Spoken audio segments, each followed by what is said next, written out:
Hi friends, welcome to my channel. ಎಲ್ಲರೂ ಹೇಗಿದ್ದೀರಾ friends? ಬನ್ನಿ ಫ್ರೆಂಡ್ಸ್, ಇವತ್ತು ಬೂತಾಯಿ ರವಾ ಫ್ರೈನ ನಾನು ಇವತ್ತು ಮಾಡೋದು ಹೆಂಗಂತ ತೋರಿಸ್ತಾ ಇದ್ದೀನಿ. ತುಂಬಾ ಸಿಂಪಲ್ ಆಗಿರುವಂಥ ಒಂದು ಸ್ಟಾರ್ಟರ್ ರೆಸಿಪಿ. ನೀವು ಇದನ್ನು ಮನೆಯಲ್ಲಿ ಈಸಿಯಾಗಿ ಮಾಡ್ಕೋಬೋದು. ನೀವು ಫಸ್ಟ್ ಟೈಮ್ ಈ ವಿಡಿಯೋ ನೋಡ್ತಾ ಇದ್ದೀರಾ ಅಂದರೆ ಪ್ಲೀಸ್ ಸಬ್ಸ್ಕ್ರೈಬ್ ಮಾಡಿ, ಪಕ್ಕದಲ್ಲಿರುವಂಥ ಬೆಲ್ ಐಕನ್ ಒತ್ತಕ್ಕೆ ಮರಿಬೇಡಿ ಫ್ರೆಂಡ್ಸ್. ಬನ್ನಿ ಫ್ರೆಂಡ್ಸ್, ಹೆಂಗೆ ಮಾಡೋದಂತ ನೋಡೋಣ. ಇವತ್ತು ನಮ್ಮ ಮನೆಯವರು ಬೂತಾಯಿ ಫಿಶ್ನ ತಂದಿದ್ರು. ಅಂದರೆ ನಮ್ಮೂರಲ್ಲಿ ಅಪರೂಪಕ್ಕೆ ಬರೋದು. ನಮ್ಮ ಅರಸೀಕೆರೆಯಲ್ಲ ಜಾಸ್ತಿ ಮಂಗಳೂರು ಮೀನೆಲ್ಲ ಬರೋಲ್ಲ, ಯಾವಾಗಾದ್ರೂ ಒಂದೊಂದ್ಸಲ ಬರುತ್ತೆ. ಆವಾಗ ನಾವು ಇವತ್ತು ತುಂಬ ದಿವಸ, ಒಂದು 2-3 ತಿಂಗಳ ನಂತರ ಈ ಊರಿಗೆ ಮಂಗಳೂರು ಮೀನು ಬಂದಿದೆ, ಬೂತಾಯಿ. ಇದನ್ನು ನಮ್ಮ ಮನೆಯವರು 1 kg ಅಷ್ಟು ತಂದಿದ್ರು.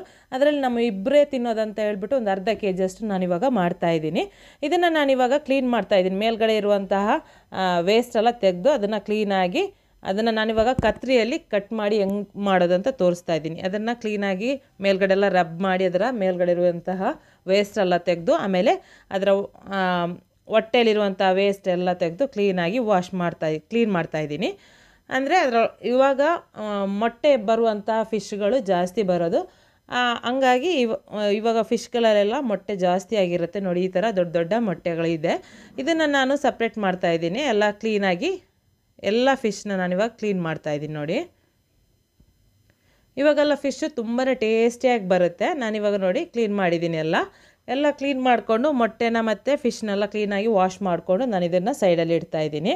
ಇವಾಗ ಇದಕ್ಕೆ ನಾನಿವಾಗ ಮಸಾಲಾನ ಗ್ರೈಂಡ್ ಮಾಡ್ಕೋಬೇಕು. ಈ ಮಸಾಲ ಗ್ರೈಂಡ್ ಮಾಡೋಕ್ಕೋಸ್ಕರ ನಾನು ಒಂದು ಮಿಕ್ಸಿ ಜಾರ್ ತೊಗೊಂಡಿದ್ದೀನಿ. ಈ ಮಿಕ್ಸಿ ಜಾರಿಗೆ ನಾನು ಒಂದು 15ರಿಂದ 18ರಷ್ಟು ನಾನು ಬ್ಯಾಡಗಿ ರೆಡ್ ಚಿಲ್ಲಿ ಅಥವಾ ಕಾಶ್ಮೀರಿ ರೆಡ್ ಚಿಲ್ಲಿನ ಹಾಕ್ಕೋಬೇಕು. ಆಮೇಲೆ ಒಂದು ಸ್ಪೂನಷ್ಟು ಅರಶಿನ, ಆಮೇಲೆ ಒಂದು 3 ಸ್ಪೂನಷ್ಟು ಧನಿಯಾನ ಹಾಕ್ಕೋಬೇಕು. ಒಂದು ಲಿಂಬೆ ಗಾತ್ರದಷ್ಟು ಇದಕ್ಕೆ ಹುಣಸೆ ಹಣ್ಣು ಹಾಕ್ಕೊಂಡು ಇದನ್ನು ಫೈನ್ ಪೇಸ್ಟ್ ಮಾಡ್ಕೋಬೇಕು. ಸ್ಮೂತಾಗಿರುವಂಥ ಒಂದು ಪೇಸ್ಟ್ನ ರೆಡಿ ಮಾಡ್ಕೋಬೇಕು. ಆಮೇಲೆ ನಾವು ಒಂದು ಬೆಳ್ಳುಳ್ಳಿ ಎಲ್ಲ ಜಜ್ತೀವಲ್ಲ, ಅದರಲ್ಲಿ ನಾವು ಒಂದು 8ರಿಂದ 9 ಬೆಳ್ಳುಳ್ಳಿ ಹಾಕ್ಕೊಂಡು, ಆಮೇಲೆ ಇದನ್ನು ಒಂದು 2 ಇಂಚಷ್ಟು ಶುಂಠಿ ಹಾಕ್ಕೊಂಡು ಅದನ್ನು ಕ್ರಷ್ ಮಾಡ್ಕೋಬೇಕು. ನಾವು ಇದಕ್ಕೆ ಶುಂಠಿ ಮತ್ತು ಬೆಳ್ಳುಳ್ಳಿ ಪೇಸ್ಟನ್ನು ನಾವು ಯೂಸ್ ಮಾಡ್ತಾಯಿಲ್ಲ. ಈ ಥರ ಕ್ರಷ್ ಮಾಡ್ಕೊಂಡು ಹಾಕ್ಕೊಂಡ್ರೆ ತುಂಬಾ ಚೆನ್ನಾಗಿರುವಂಥ ಒಂದು ಫಿಶ್ ಫ್ರೈ ರೆಡಿ ಆಗುತ್ತೆ. ಇವಾಗ ಅದನ್ನು ನಾನು ಕ್ರಷ್ ಮಾಡ್ಕೊಂಡು ಪಕ್ಕದಲ್ಲಿ ಇಡ್ತಾಯಿದ್ದೀನಿ. ಇವಾಗ ಪೇಸ್ಟ್ ರೆಡಿ ಆಯಿತು. ಈ ಪೇಸ್ಟು ತುಂಬಾ ಸ್ಮೂತಾಗಿ ನಾನು ಗ್ರೈಂಡ್ ಮಾಡ್ಕೊಂಡು ಬಂದಿದ್ದೀನಿ. ನೀವು ಎಷ್ಟು ಸ್ಮೂತಾಗಿ ಗ್ರೈಂಡ್ ಮಾಡೋಕ್ಕಾಗುತ್ತೆ ಅಷ್ಟು ಸ್ಮೂತಾಗಿ ಗ್ರೈಂಡ್ ಮಾಡ್ಕೊಳ್ಳಿ. ಇವಾಗ ಇದನ್ನು ನಾನು ಏನು ಮಾಡ್ತಾಯಿದ್ದೀನಿ ಅಂದರೆ, ಒಂದು ಫಿಶ್ ತಗೊಂಡು ಆ ಫಿಶ್ ಮೇಲೆ ನಾವು ಕ್ರಷ್ ಮಾಡಿರುವಂಥ ಶುಂಠಿ ಮತ್ತು ಬೆಳ್ಳುಳ್ಳಿ ಕ್ರಷನ್ನು ಹಾಕ್ತಾಯಿದ್ದೀನಿ. ಆಮೇಲೆ ಒಂದು 5ರಿಂದ 6 ಸ್ಪೂನಷ್ಟು ನಾವು ರೆಡ್ ಚಿಲ್ಲಿ ಪೇಸ್ಟನ್ನ ಹಾಕ್ತಾಯಿದ್ದೀನಿ. ರುಚಿಗೆ ತಕ್ಕಷ್ಟು ಉಪ್ಪು, ಆಮೇಲೆ 1 ಸ್ಪೂನಷ್ಟು ಕಾರ್ನ್ಫ್ಲವರ್. ಅದು ಬೈಂಡಿಂಗೋಸ್ಕರ ನಾವು ಹಾಕೋದು. ಇದು ಬೇಡ ಅನ್ನೋರು ಅದನ್ನು ಸ್ಕಿಪ್ ಮಾಡ್ಕೋಬೋದು. ಕಾರ್ನ್ಫ್ಲವರ್ ಹಾಕದೇ ಇದ್ರೂ ಅದು ಕರೆಕ್ಟಾಗಿ ಬೈಂಡ್ ಆಗುತ್ತೆ, ಅಂದರೆ ರವೆ ಚೆನ್ನಾಗಿ ಕವರ್ ಆಗುತ್ತೆ. ನಾವು ಕಾರ್ನ್ಫ್ಲವರ್ ಹಾಕ್ಕೊಂಡ್ರೆ ಕರೆಕ್ಟಾಗಿ ಇನ್ನೂ ಕ್ರಿಸ್ಪಿಯಾಗಿ ಬರುತ್ತೆ ನಾವು ಫ್ರೈ ಮಾಡುವಾಗ. ಇವಾಗ ನಾನು ಅದನ್ನು ಮಸಾಲೆಲ್ಲ ಚೆನ್ನಾಗಿ ಫಿಶ್ ಮೇಲೆ ಕವರ್ ಮಾಡ್ತಾಯಿದ್ದೀನಿ, ಕೋಟ್ ಮಾಡ್ತಾಯಿದ್ದೀನಿ. ಕೋಟ್ ಮಾಡಿದ ನಂತರ ಒಂದು ಸ್ವಲ್ಪ ಮಸಾಲನ ನಾನು ಪಕ್ಕದಲ್ಲಿ ಇಟ್ಕೊಂಡು, ಅದಕ್ಕೆ ಮೊಟ್ಟೆ ಇತ್ತಲ್ವ, ಫಿಶ್ಶಿದ್ದು ಮೊಟ್ಟೆ, ಆ ಮೊಟ್ಟೆ ಕೂಡ ನಾನು ಕವರ್ ಮಾಡ್ಕೊಂಡು ಇದನ್ನು ಮಿನಿಮಮ್ ಅಂದರೆ 1 ಗಂಟೆ ಆದರೂ ಇದನ್ನು ಮ್ಯಾರಿನೇಷನ್ ಮಾಡ್ಕೋಬೇಕು. ಇವಾಗ 1 ಗಂಟೆ ಆದ ನಂತರ ನಾನಿವಾಗ ಒಂದು ಪ್ಲೇಟಲ್ಲಿ ನಾನಿವಾಗ ರವೆನ ತಗೊಂಡಿದ್ದೀನಿ. ನಾವು ಎಷ್ಟು ಬೇಕಾಗುತ್ತೆ ಅಷ್ಟು, ನಮ್ಮ ಫಿಶ್ಶಿಗೆ ಕೋಟ್ ಮಾಡೋಕ್ಕೆ ಎಷ್ಟು ಬೇಕಾಗುತ್ತೆ ಅಷ್ಟು ರವೆನ ತಗೋಬೇಕು.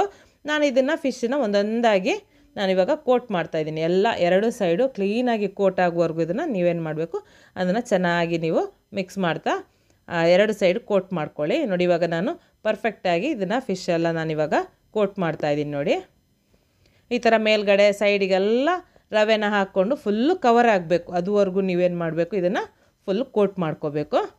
ಇದೇ ಥರ ಎಲ್ಲನೂ ನಾನಿವಾಗ ಕೋಟ್ ಮಾಡಿಕೊಂಡು ಇಟ್ಕೊಂಡಿದ್ದೀನಿ. ಇವಾಗ ನಾನು ಇದನ್ನು ಫ್ರೈ ಮಾಡ್ತಾ ಇರೋದು ಡೀಪ್ ಫ್ರೈ ಮಾಡ್ತಾಯಿಲ್ಲ, ತವಾ ಫ್ರೈ ಮಾಡ್ತಾಯಿದ್ದೀನಿ. ನೀವು ಬೇಕಂದರೆ ಡೈರೆಕ್ಟಾಗಿ ಡೀಪ್ ಫ್ರೈನೂ ಮಾಡ್ಕೋಬೋದು.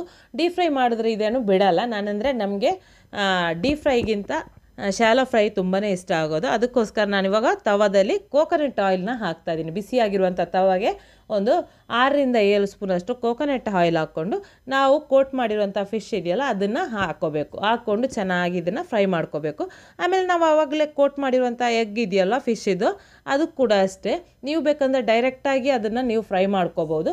ಇಲ್ಲಾಂದರೆ ಈ ಥರ ನಾವು ಇವಾಗ ಮಾಡ್ಕೊಂಡಿದ್ದೀನಲ್ಲ, ರವೆಲ್ಲ ಕವರ್ ಮಾಡಿಕೊಂಡು ಅದನ್ನು ಬೇಕಾದರೆ ನೀವು ಇದನ್ನು ಫ್ರೈ ಮಾಡ್ಕೋಬೋದು. 2 ಟೈಪಲ್ಲೂ ಮಾಡ್ಕೋಬೋದು. ತುಂಬಾ ಚೆನ್ನಾಗಿ ಬರುತ್ತೆ.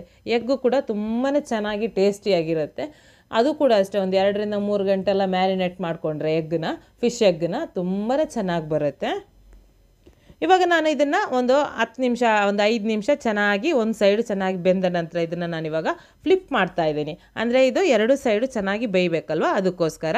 ಆಮೇಲೆ ಮೊಟ್ಟೆನೂ ಕೂಡ ಫ್ಲಿಪ್ ಮಾಡಿ ಇದನ್ನು ನಾನೊಂದು ಮಿನಿಮಮ್ ಅಂದರೆ ಒಂದು 15 ನಿಮಿಷ ಆಗುತ್ತೆ ಚೆನ್ನಾಗಿ ಕುಕ್ ಆಗೋಕ್ಕೆ. ಅದ್ರ ಮಧ್ಯೆ ನಾನು ಇವಾಗ ಏನು ಮಾಡ್ತಾಯಿದ್ದೀನಿ ಅಂದರೆ ಇದಕ್ಕೆ ಒಂದು ಸ್ಯಾಲೆಡ್ ರೆಡಿ ಮಾಡ್ತಾಯಿದ್ದೀನಿ. ಇದಕ್ಕೆ ಸ್ಯಾಲೆಡ್ ತುಂಬಾ ಚೆನ್ನಾಗಿರುತ್ತೆ. ಈ ಸ್ಯಾಲೆಡ್ ನಾನಿವಾಗ ಮಾಡುವಂಥ ಸ್ಯಾಲೆಡ್ ಇದೆಯಲ್ಲ ತುಂಬಾ ಚೆನ್ನಾಗಿ ಬರುತ್ತೆ. ಇದಕ್ಕೆ ನಾನಿವಾಗ ರಿಂಗಾಗಿ ಕಟ್ ಮಾಡಿರುವಂಥ ಆನಿಯನ್ನ ತಗೊಂಡಿದ್ದೀನಿ. ಒಂದು 4 ಆನಿಯನ್ನ ರಿಂಗಾಗಿ ಕಟ್ ಮಾಡ್ಕೊಂಡಿದ್ದೀನಿ. ಆಮೇಲೆ ಇದಕ್ಕೆ 1 ಹಿಡಿಯಷ್ಟು ಕೊತ್ತಂಬರಿ ಸೊಪ್ಪು, ಆಮೇಲೆ ಒಂದು ಸ್ವಲ್ಪ ಶುಂಠಿನ ಉದ್ದುದ್ದಕ್ಕೆ ಕಟ್ ಮಾಡಿಕೊಂಡು ಹಾಕ್ಕೊಂಡಿದ್ದೀನಿ. ಒಂದು ಅರ್ಧ ಸ್ಪೂನಷ್ಟು ಚಾಟ್ ಮಸಾಲ, ಒಂದು 1/4 ಸ್ಪೂನಷ್ಟು ರೆಡ್ ಚಿಲ್ಲಿ ಪೌಡ್ರು, ಆಮೇಲೆ ರುಚಿಗೆ ತಕ್ಕಷ್ಟು ಉಪ್ಪು, ಒಂದು ಹಾಫ್ ಲೆಮನ್ನ ಚೆನ್ನಾಗಿ ಹಿಂಡಿ ಹಾಕ್ಕೊಂಡಿದ್ದೀನಿ. ಹಾಕ್ಕೊಂಡಿದ್ದನ್ನು ಚೆನ್ನಾಗಿ ಮಿಕ್ಸ್ ಮಾಡ್ಕೊಳ್ಳಿ, ತುಂಬಾ ಚೆನ್ನಾಗಿರುತ್ತೆ. ಇದು ಹೋಟೆಲಲ್ಲೆಲ್ಲ ಕೊಡ್ತಾರೆ ಸ್ಯಾಲೆಡ್ ಅಂತ, ತುಂಬಾ ಚೆನ್ನಾಗಿರುತ್ತೆ. ಆನಿಯನ್ ಸ್ಯಾಲೆಡ್ ತುಂಬಾ ಚೆನ್ನಾಗಿರುವಂಥ ಒಂದು ಸ್ಯಾಲೆಡು. ಅದು ಇದ್ರ ಜೊತೆ ಫಿಶ್ ಫ್ರೈ ಜೊತೆ ನಾವು ಇದನ್ನು ಸರ್ವ್ ಮಾಡ್ಕೋಬೇಕು, ತುಂಬಾ ಚೆನ್ನಾಗಿರುತ್ತೆ. ಇವಾಗ ನೋಡಿ ಪರ್ಫೆಕ್ಟಾಗಿ ಫಿಶ್ ಎಲ್ಲ ಚೆನ್ನಾಗಿ ಬೆಂದಿದೆ. ಇದನ್ನು ನಾನಿವಾಗ ತೆಗೆದು ಇವಾಗ ಸರ್ವ್ ಮಾಡೋಕ್ಕೆ ರೆಡಿ ಮಾಡ್ತಾಯಿದ್ದೀನಿ. ತುಂಬಾ ಚೆನ್ನಾಗಿರುವಂಥ ಒಂದು ಸ್ಟಾರ್ಟರ್ ರೆಸಿಪಿ. ಅದ್ರ ಜೊತೆ ಸ್ಯಾಲೆಡ್ ಕೂಡ ತುಂಬಾ ಚೆನ್ನಾಗಿರುತ್ತೆ ಕಾಂಬಿನೇಷನು. ಇದನ್ನು ನೀವು ಮಧ್ಯಾಹ್ನ ಅನ್ನದ ಜೊತೆ ಇದನ್ನು ನೀವು ಸೈಡ್ ಡಿಶ್ ಆಗಿ ನೀವು ಇದನ್ನು ಮಾಡ್ಕೋಬೋದು. ತುಂಬಾ ಚೆನ್ನಾಗಿರುವಂಥ ಈಸಿಯಾಗಿರುವಂಥ ಒಂದು ರೆಸಿಪಿ. ನೀವು ಮನೇಲಿ ಟ್ರೈ ಮಾಡೋಕ್ಕಂತೂ ಮರೀಲೇಬೇಡಿ ಫ್ರೆಂಡ್ಸ್. ಟ್ರೈ ಮಾಡಿ ಹೆಂಗಾಯಿತು ಅಂತ ನನಗೆ ಕಮೆಂಟ್ ಮೂಲಕ ಒಂದು ಕಮೆಂಟ್ ಹಾಕಿ. ಈ ವಿಡಿಯೋನ ನಿಮ್ಮ ಫ್ಯಾಮಿಲಿ, ಫ್ರೆಂಡ್ಸ್, ರಿಲೇಟಿವ್ಸ್ಗೆ ಎಲ್ಲರಿಗೂ ಶೇರ್ ಮಾಡಿ. ಹಾಗೆಯೇ ಈ ವಿಡಿಯೋಗೊಂದು ಲೈಕ್ ಕೊಡಲಿಕ್ಕೆ ಅಂತೂ ಮರೀಲೇಬೇಡಿ ಫ್ರೆಂಡ್ಸ್. ಈ ರೆಸಿಪಿನ ನೀವು ಮಕ್ಕಳಿಗೆ ಜಾಸ್ತಿ ತಿನ್ನಿಸೋದ್ರಿಂದ ಮಕ್ಕಳ ಬುದ್ಧಿಶಕ್ತಿ ಕೂಡ ಚೆನ್ನಾಗಿ ಚುರುಕಾಗುತ್ತೆ.